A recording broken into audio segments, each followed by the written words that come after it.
FIR থাকলেই কি সরকারি চাকরি বাতিল? সুপ্রিম কোর্টের ঐতিহাসিক রায়।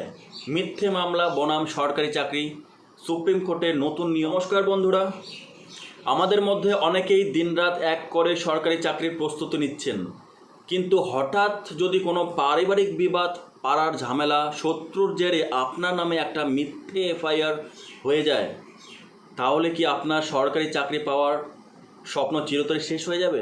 সম্প্রতি সুপ্রিম কোর্ট এই বিষয়ে একটা যুগান্তকারী ঐতিহাসিক রায় দিয়েছে, যা প্রত্যেক চাকরি প্রার্থীর জানা আবশ্যক।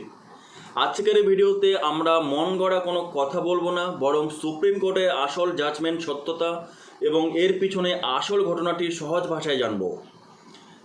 ভিডিওটিতে শেষ পর্যন্ত দেখুন, কারণ আমরা এই তথ্যটি ভবিষ্যতে আপনার এবং আপনার কোনো বন্ধুর জীবন বাঁচাতে পারে। পুরো বিষয়টি পরিষ্কার বুঝতে হলে আমাদের আসল মামলাটি জানতে হবে। ঘটনাটি অন্ধ্রপ্রদেশের তিরুপতি নামের এক যুবকের। কয়েক বছর আগে এক মহিলার সাথে একটি প্রেমের সম্পর্ক গড়ে ওঠে, কিন্তু পরবর্তী কোনো কারণে সেই সম্পর্ক ভেঙে যায় এবং তিরুপতি অন্য একজনকে বিয়ে করেন। এর জেরে তার আগের পরিচিত মহিলা পুলিশে একটি এফআইআর দায়ের করেন। সেখানে প্রতারণা এবং ভয় দেখানো বেশ কিছু ধারা যুক্ত করা হয় এবং পরবর্তী 2015 সালে দুই পক্ষের সম্মতিতে লোক আদালত পারস্পরিক বোঝাপড়ায় মাধ্যমে মামলাটি সম্পূর্ণ মিটে যায় এবং সমস্ত আইনি প্রক্রিয়া বন্ধ হয়ে যায়।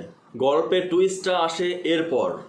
সম্পর্ক মিটে যাওয়ার বেশ কিছুদিন পর তিরুপতি পুলিশ কনস্টেবলের পরীক্ষায় বসেন এবং সুনামের সাথে পাশ করেন।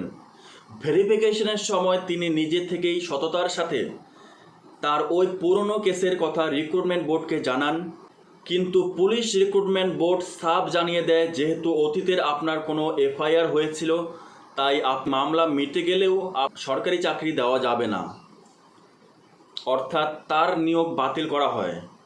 হাইকোর্টেও তিনি সঠিক বিচার না পেয়ে শেষ পর্যন্ত দ্বারস্থ হন দেশের সর্বোচ্চ আদালত অর্থাৎ সুপ্রিম কোর্টের কাছে।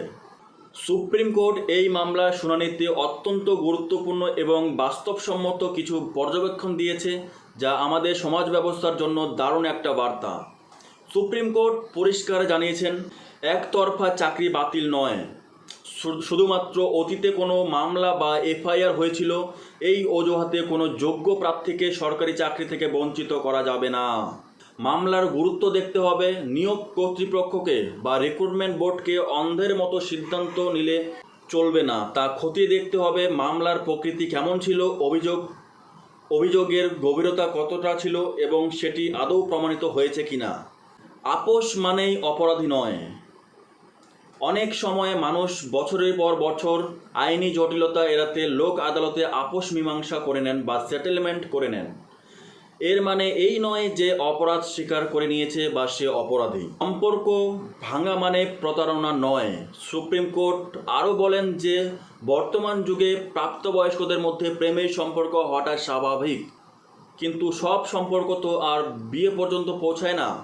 সম্পর্ক ভেঙে যাওয়া মানেই সেটাকে ধর্ষণ বা প্রতারণা হিসেবে দাগিয়ে দেওয়া ভুল। সবশেষে সুপ্রিম কোর্ট পুলিশ রিক্রুটমেন্ট বোর্ডের সিদ্ধান্তকে ভুল বলে এবং অন্যায় ঘোষণা করে। আদালত নির্দেশ দেয় তিরুপতিকে অবিলম্বে পুলিশ রিক্রুটমেন্ট পদে নিয়োগ দিতে হবে